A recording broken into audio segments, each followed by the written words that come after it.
Hey there, friends on YouTube. It's the JTL. I'm back again, and I got a new video for you. It's been a little bit since my last one. I've been traveling, on vacation, doing all kinds of fun things. Yeah, at any rate, I'm back. I have a new video for us today. This is going to be kind of a preview video for what I'm trying to do because if you know anything about me, if you've been paying any attention at all, you know that audio, music, and that kind of thing is a big deal for me.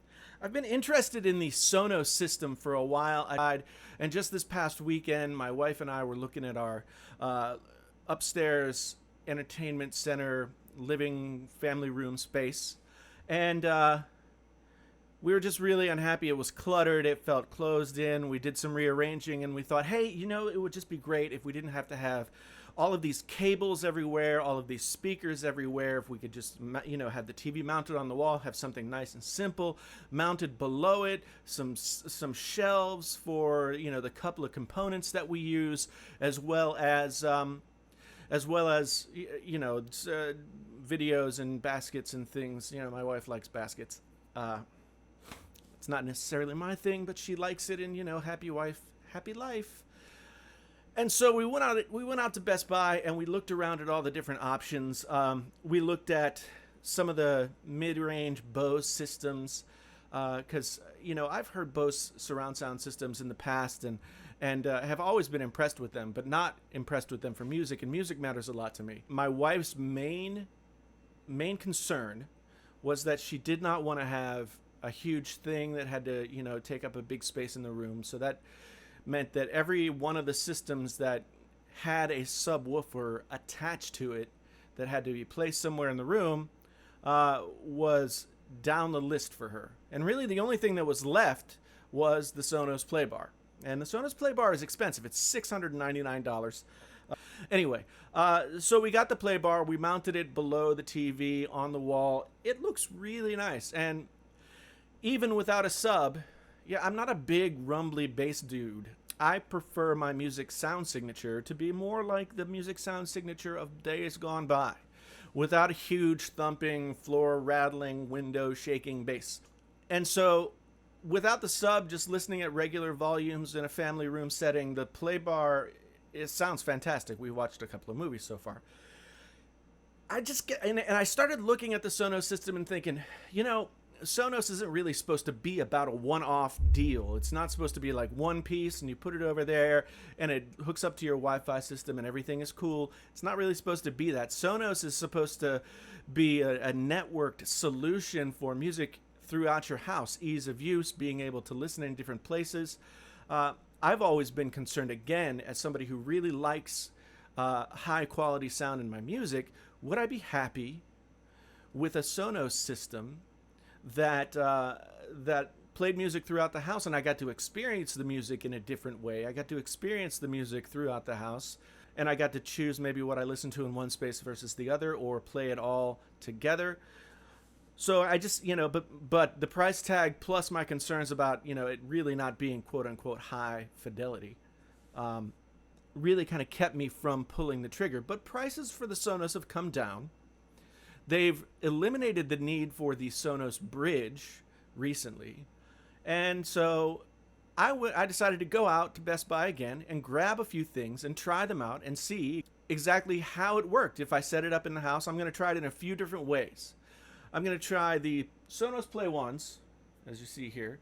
I'm going to try them as, you know, a couple of different satellite units in different rooms in the house. And the Play 5 here I'm going to try as I guess a standalone unit, maybe in my office, and then, you know, I'm going to compare stereo Play 1s versus standalone Play 5. I'm gonna try out the surround sound capabilities that the Play 1s have with the Playbar. I'm gonna try it out in a bunch of different configurations to see, you know, how it really works. I'm gonna try and live with it for a week or two, and then report back to you. So here's what I've got. As you can see, I've got the Sonos Play 1s.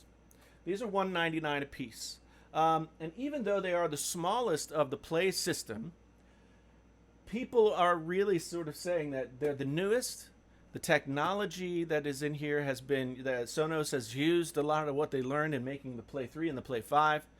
and made the Play 1 really sound great. I've read online that two Play 1s running parallels left and right are comparable in quality, sound quality, to the Play 5. So I'm going to really want to see if that's the case. The stereo separation being really the big deal. So I'm going to see how the Play 5 feels as something that is, it used to be $500, I think. Now it's $399. The Play 3 seemed like an in-between thing, and so I wasn't really all that interested in trying that out. So I got the cheapest, I got the most expensive standalone units, and I had the Playbar, and I'm going to try them out in a bunch of different configurations, and then I'm going to come back and report back to you on whether or not it's worth. I mean, at this point, between the Playbar and these, I have $1,600, $1,500 sunk into the Sonos system. And, you know, ultimately, if I have a setup like this here, what I've got going on here, my studio, is a place where I could listen to, critically listen to music. I do it with the music that I make myself. I do it with, you know, just sitting down here in this chair and chilling out and listening to tunes. So I've got that going on, and I can always have that. But can I be satisfied with an all around the house, whole house system running the Sonos way and enjoy music more or in a different way than I am right now? These days, with kids and everything else, it's really hard to find a space where you don't have to go shut yourself off in a room and hear music.